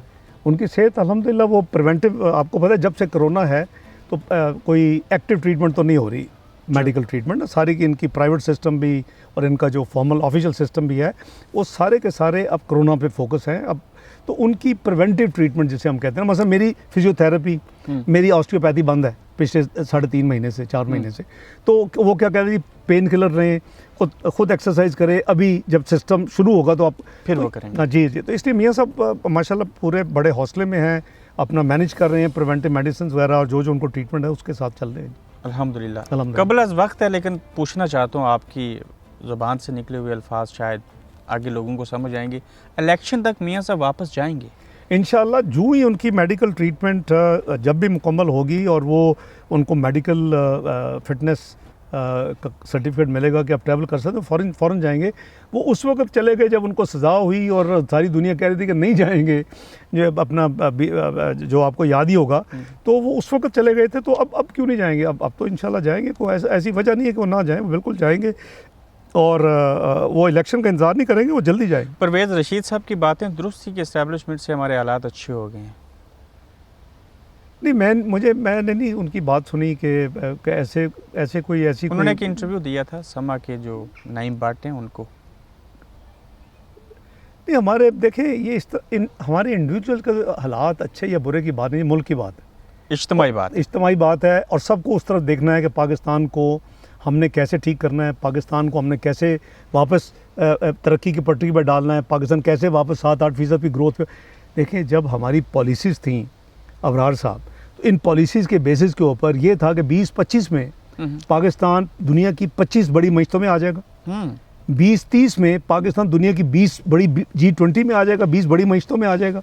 अब क्या है जी, 2 साल की परफॉर्मेंस के बाद Pakistan will be 54th economy, 55 number 2034 में। यार, हमें रोना चाहिए, ये रोने का मुकाम है और काम करने का मुकाम है। पाकिस्तान को निकाले, पाकिस्तान निकल सकता है, पाकिस्तान इस भंवर से निकल सकता है। आप निकाल सकते हैं। 2013 में भी अल्लाह के फजल निकला था ना। आज अगर आपकी खिदमात कोई कहे, मुझे छोड़े जी, पाकिस्तान निकल सकता है अगर सही पॉलिसीज़ हों, अगर सही कमिटमेंट हो, अगर सही ये नहीं कि आप लगे हों विच हंटिंग में, उधर उसको पकड़ लो, ये कर लो, वो कर लो, मुल्क के मामलात में आप टोटल फेलियर हो, आप इनकॉम्पिटेंट भी हैं, आपकी विजन नहीं है, आपकी प्लानिंग कोई नहीं है, आपको बस टीम जो 200 की थी वो पता नहीं किधर समुद्र में गर्क हो गई, पाकिस्तान ही नहीं पहुँच सकी, किधर है वो टीम? तो अब ये इस तरह नहीं चलते जी। मरियम नवाज़ साहिबा क्यों खामोश हैं, क्या करती हैं आजकल? देखिए, मरियम नवाज़ साहिबा को जो पार्टी जब भी ड्यूटी देगी, she is one of the office bearer. जब उनको जो ड्यूटी लगती है, मतलब मुझे इंटरनेशनल अफेयर दिए, मैं वो काम कर रहा हूँ। और मैं अगर क्या कहते हैं, वो मेरे कैमरा का बैन है और मुझे चैनल्स में ऑफ एयर किएगा 7वें इंटरव्यू में, तो मैं दूसरे मोड यूज़ करता हूँ। तो मरियम नवाज़ साहिबा को जब पार्टी कोई ड्यूटी देगी, कोई असाइन करेगी, तो वो उसको परफॉर्म करेगी। आपने देखा कि जब उन्होंने मोबिलाइज उनको कहा गया तो उन्होंने जलसे किए और बहुत बड़ी यानी क्राउड पुल हुए। तो उसने अपने जो ओपोनेंट्स की नींदें हराम कर दी उन क्राउड्स ने, और दोबारा उस बच्ची को दोबारा पकड़ लिया गया, मरियम नवाज़ को। बिल्कुल ऐसे ही। मियाँ साहब की अल्लाह करे वो जल्द से जल्द हो जाए, हमारी दुआएं हैं। आमीन। वो पाकिस्तान जाएंगे तो फिर उनको जेलों में डालेंगे? देखें, ये तो सारा देखें, एक सेकंड, आप सवाल आपका बड़ा डीप होता है। दो उनके थे ना जी केस, 2 में हुआ, 3 में से 2 में हुआ, एक तो क्विट हो गए। बिल्कुल। एक में ऑलरेडी वो उनकी अपील एक्सेप्ट होके सस्पेंड हो चुकी है, विच मीन्स कि वहाँ सीरियस फ्लॉज हैं और गलत फैसला हुआ मेरे नज़दीक। क्योंकि इतना अपेरेंट ना हो तो फिर हाई कोर्ट तो फैसला नहीं देते ना। हमारे तो कोई किसी के नहीं है इन्फ्लुएंस में ना, इंडिपेंडेंट उनके फैसले करने। दूसरा अभी प्रोसेस हो रहा है और उसमें भी मैं आपको बता रहा हूँ कि ये टोटल पनामा प्रोसेस ही फ्रॉड था और गैर आइनी है, एक वजह बना के इसको चीज़ें। और उसमें मैंने आपको कहा कि 2 आपके प्राइम मिनिस्टर फॉरेन नेशनल्स हो के पाकिस्तान में आके प्राइम मिनिस्ट्री कर गए हैं, और आप एक मेड इन पाकिस्तान जिसका दिल धड़कता है पाकिस्तान के लिए, जिसने पाकिस्तान में तरक्की का, अब तो दुनिया कहती है, अब तो ओपोनेंट्स कहते हैं कि there is only one statesman in Pakistan and he is Mian Nawaz Sharif. और उसको हमने उनके साथ जो किया है वो इज़ रिग्रेटेबल। कि आपने एक अकामा के फ्लिमजी अकामा, व्हाट इज़ अकामा? रेजिडेंस परमिट है भाई। अभी तो आपके अपने कैबिनेट में आपके दोहरी शहरियत वाले भी निकले हैं, आपके अकामा वाले भी निकले हैं, अभी तो कुछ नहीं हुआ। मेरी बात सुने आप, एक चीज़ फंडामेंटल डिफरेंस है, वो ये है कि अगर आप एमएनए नहीं हो सकते, मैं इंटरप्रिटेशन की बात कर रहा हूँ कि सुप्रीम कोर्ट ने इसी पे कहा ना जी कि ये रेजिडेंस परमिट में भी आप नहीं, एमएनए नहीं हो सकते, एमएनए नहीं हो सकते, प्राइम मिनिस्टर भी नहीं हो सकते, इसलिए निकाला उनके मामले खुसूसी बन गए लोग। नहीं, मैं बताने लगा। तो वो तो वहाँ बैठते हैं एमएनए कि जहाँ सारी प्रोसीडिंग पब्लिक हो रही होती है, ठीक है ना, सारी दुनिया जाके कार्रवाई पढ़ ले। तो इन कैमरा तो कभी कभी शाज़ो नाज़र होती है कई सालों में। अब लोग ऐसे बना दिए गए अनइलेक्टेड कैबिनेट में, जो कि नेशनल सिक्योरिटी कमेटी में बैठ रहे हैं, जो कि मोस्ट सेंसिटिव है, जो कि काबीना में बैठ रहे हैं, जाकर सीक्रेट समरीज आती हैं। इवन इलेक्टेड जो मेंबर्स, जो मिनिस्टर्स हैं, जो कि जिनको कहना चाहिए मिनिस्टर, बाकी तो इवन मिनिस्टर नहीं लिख सकते। ये भी गैर आईनी, हमारे मुल्क में बहुत चीज़ें गैर आईनी हो रही हैं। अगर आप इलेक्टेड नहीं है तो आप अपने को फेडरल मिनिस्टर स्टेट नहीं लिख सकते, और सारे गलत लिख रहे हैं। ये गलत अपने साथ टाइटल गलत लिख रहे हैं गलत। You have to write ex officio, क्योंकि जब तक आप इलेक्टेड नहीं है, ये सारा आइन की बात कर रहा हूँ, मेरी बात नहीं है। There is a fundamental difference. आप स्टेटस किस लिए देते हैं कि उसका ऑर्डर ऑफ प्रेसिडेंस में कहाँ मुकाम है, एक। दूसरा, आप उनको इसलिए देते हैं कि उसका पे पैकेज क्या होगा, पे पैकेज। तो वो आप कहते हैं कि he is given status of minister of state या स्टेटस ऑफ फेडरल मिनिस्टर। वो लोग लिखना शुरू कर देते हैं फेडरल मिनिस्टर। इनके जो असासे सामने आए और जब इनको लगाया गया, आप तो बेशतर लोगों को जानते जो बैरून मुल्क से आए थे, आप लोग तब नहीं बोले बतौर अपोजिशन होते हुए? नहीं जी, वो जो हमारे साथी जो बोलते हैं जी, कितना बोले, हर वक्त बोलते ही रहते हैं। मेरे बोलने से तो तंग है बेचारा इमरान नियाजी, उसको तो नींद नहीं आती। प्राडो गाड़ी 30 लाख में मिलती है, मुफ्त में मिल जाती होगी, मुझे क्या पता है। मैंने तो अपना मिलियंस में ख़रीदी थी। जब मेरे ऊपर वो था एक सीक्रेट रिपोर्ट इंटेलिजेंस की आई थी कि आई हैव थ्रेट, तो मुझे गवर्नमेंट ने गाड़ी भेजी। कई लोगों को, पीपल्स पार्टी के ज़माने में भी बुलेट प्रूफ गाड़ी थी, हमारे ज़माने में थी, लेकिन मैंने मुनासिब नहीं समझा। मैंने कहा जी मैं तो वही लूँगा जो मेरी एंटाइटलमेंट है। लेकिन मैंने ज़ाती गाड़ी फिर ख़रीदी, तो इसलिए मुझे पता है कि 4 व्हीलर जो है वो 30 मिलियन में नहीं मिलती, वो 3 मिलियन में नहीं मिलती, वो फ्यू मिलियंस में मिलती है। उस ज़माने में कोई आई थिंक 14-15 मिलियन में थी शायद, जहाँ तक मुझे याद है, या मे बी लिटिल मोर। वो मेरी डिक्लेयर्ड है, मेरे अपने गोशवारों में, इलेक्शन कमीशन में डिक्लेयर्ड है, हर चीज़ डिक्लेयर्ड है अल्हम्दुलिल्लाह। आपका केस वहाँ पे वकील लड़ रहे हैं, सारी चीज़ें हो रही हैं, कब तक उन्होंने रोका हुआ है ना जी उनको? देखें, केस है ही नहीं ना। देखें, इंटरनेशनल एक अदारे पे तो अब एक स्टैंप लग गई है कि केस झूठा है। ठीक है, इंटरपोल की बात करें, इंटरपोल की बात कर रहा हूँ। दूसरा, इन्होंने बड़ी एक हाइप क्रिएट की थी कि एक्स्ट्राडिशन करवाएंगे यहाँ से, तो आ जाएं। यहाँ जो है वो कोर्ट में जाता है मामला, तो कोर्ट में ये अपना रख देंगे, मैं सारी रिटर्नों की फ़ोटोकॉपी रख दूँगा, तो सामने दूध का दूध पानी। मेरे पास ऑडिट रिपोर्ट्स भी हैं, एक पाकिस्तान से भी है, रसीदें भी हैं, रिटर्न्स भी हैं। ये एक फ्रॉड केस है, और ये मुझे एक किस्म का तंग करने के लिए किया गया। जिस दिन मैंने आपको बताया कि 2 फॉर्मर चीफ जस्टिस, उन्होंने मुझे ये कहा कि ये 10 मिनट का केस है, 10 मिनट का। जिस दिन सुप्रीम कोर्ट आंखें खोल के और ईमानदारी के साथ मेरी चीज़ें सारी देखेगा, तो वो अपना फैसला जो उन्होंने पनामा में किया था उसको वापस ले लेगा। उसको लेना पड़ेगा, आइन में लिखा है, अगर आप गलत फैसला करें तो फैसला लें। ये आपकी मॉरल करेज होनी चाहिए, क्योंकि ये सबवर्शन ऑफ जस्टिस किया है। ये झूठ बोला सुप्रीम कोर्ट ने, JIT ने, और ये नैब ने झूठ बोला। उसके पास भी रिकॉर्ड था। जब हमने गो मुशर्रफ गो के 2006 में टेस्ट बजाने शुरू किए उसके खिलाफ, तो उसने उस वक्त भी मुझसे 23 साल का रिकॉर्ड नैब के जरिए लिया था। मुशर्रफ ने जी 2000, और वो ऑलमोस्ट 10 साल 11 साल के बाद वो फिर कई दफ़ा अंसार अब्बासी ने स्टोरी की थी, कई दफ़ा फाइल पुट हुई, एवरीथिंग इज इन ऑर्डर। उन्होंने कहा नहीं पॉलिटिकल है, आपके खिलाफ कुछ नहीं कुछ भी है। मैं चैलेंज करता हूँ जी, अल्हम्दुलिल्लाह मैं चैलेंज करता हूँ। मैंने आपको बताया ना कि अगर ये ना लिखते कि 20 साल रिटर्न नहीं दी, तो ये अगली चीज़ नहीं लिख सकते। मेरी तो हर चीज़ मेरी रिटर्न में है, रिटर्न है। सर, आपने 2 जजों की बात की कि वो कहते हैं चीफ जस्टिस उनका ओपिनियन 10 मिनट में फैसला कर सकते हैं। वो कहते हैं उनका ओपिनियन है कि 10 मिनट का केस है, to be thrown out of court. Exactly. ये और वो कहते हैं कि वो रिपिटमेंट होने चाहिए जिन्होंने आगे झूठ बोला सुप्रीम कोर्ट के सामने। जी बिल्कुल कहते हैं। फिर काजी फैज़ ईसा जो कहते हैं शहजाद अकबर की अपॉइंटमेंट गलत है, इनको नहीं होना चाहिए, आप एग्री करते हैं? देखिए, वो जो जुडिशल जो उनके जो भी उनकी है बातें वो मैं तो नहीं कह सकता, लेकिन उनके वैलिड होंगे ना। मैंने अभी आपको बताया कि अगर आप कहते हैं कि एक prime minister of the country एक अकामे पे नहीं हो सकता, तो शहजाद अकबर को पहले ऐसे पीएम था, मिनिस्टर ऑफ स्टेट का भी उन्होंने फेडरल एडवाइज़र और फेडरल मिनिस्टर का दिया है। How can you have those people there? वो अपने साथ लिख ही नहीं सकते, ये चीज़ ले नहीं सकते। वो तो लिखते हैं, आप जाए उसके अभी जाए उसके ऊपर ट्विटर के ऊपर देखिए क्या लिखा हुआ है, ये इलीगल है। ये इलीगल है। You have to write ex officio, ex officio. मैं लिखता रहा हूँ, मैं पहली दफ़ा 92 में मिनिस्टर ऑफ स्टेट मुझे स्टेटस दिया गया जब मैं head of board of investment था, मैं साथ लिखता था ex officio minister of state, not minister of state. ठीक सर, तो आपको ये टाइटल मिलता है जब आप पार्लियामेंटेरियन हैं। पार्लियामेंटेरियन। इसाक डार साहब, एक बात के ऊपर अभाम है वो दूर कीजिए कि जज अरशद मलिक साहब फारिग हुए, वो जज जिन्होंने नवाज शरीफ साहब के खिलाफ फैसला दिया, आप उसके ऊपर खुश क्यों हुए उनके फारिग होने पे? क्या मतलब खुश हुआ यार? हमने तो कोई नहीं खुशी जश्न मनाया गया है जी। नून लीग के लोगों ने देखिए, लोगों को तो आप नहीं रोक सकते किसी के ना मरने पे जश्न मनाने से। कोई देखें उन्होंने कहा मैं ब्लैकमेल हुआ हूँ। ये किसको नहीं पता जी? ये किसको नहीं पता कि पनामा का सारा फ्रॉड ब्लैकमेलिंग है? किसको नहीं पता? अब तो सारी दुनिया को पता है। बस मैं अपना बात कर रहा हूँ, मुझे बताया ना कोई कि मैंने 20 साल बाकी रिटर्न नहीं दी, इतना बड़ा बक्सा भेजा था। वो चूँकि ऑर्डर था कि जल्दी फैसला करने का, जी हम तो जल्दी में जाकर नैब में दिखा दें। मैं क्यों नैब में दिखा दूँ? मैं आपको सामने दे रहा हूँ, आपका फ़र्ज़ है कि बुलाएं एफबीआर को। भाई ये जेटी कह रही है कि ये इसने 20 साल रिटर्न दी, ये फाइनेंस मिनिस्टर कह रहा है। मैं फाइनेंस मिनिस्टर था यार, मैं कोई पाकिस्तान का दुश्मन नहीं था। मैंने इस मुल्क को 2 दफ़ा बैंकरप्सी से निकाला हुआ है, डिफ़ॉल्ट से बचाया हुआ है। 98 सैंक्शंस के बाद, अब 2013 के बाद सारी दुनिया ने कहा। तो आप ये रिवॉर्ड ना दें दुश्मनी में। ये दुश्मनी थी डॉन लीग की ट्वीट वापस कराने की।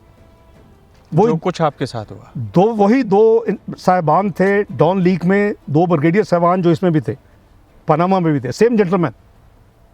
ये सेम करवाई थी, सेम जेंटलमैन थे भाई। ठीक हो गया।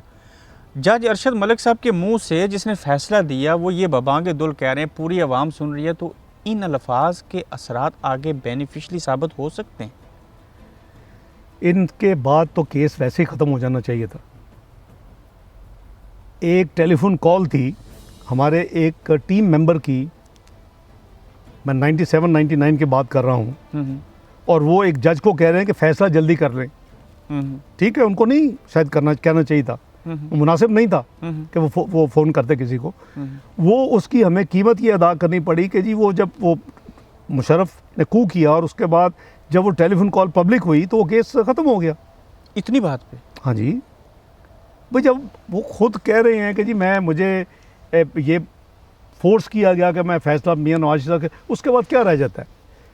अब आप जज फारग हुए, इससे स्टैंप के उनका मिसकंडक्ट था, स्टैंप है ना, तो उसके बाद तो case should have just been finished.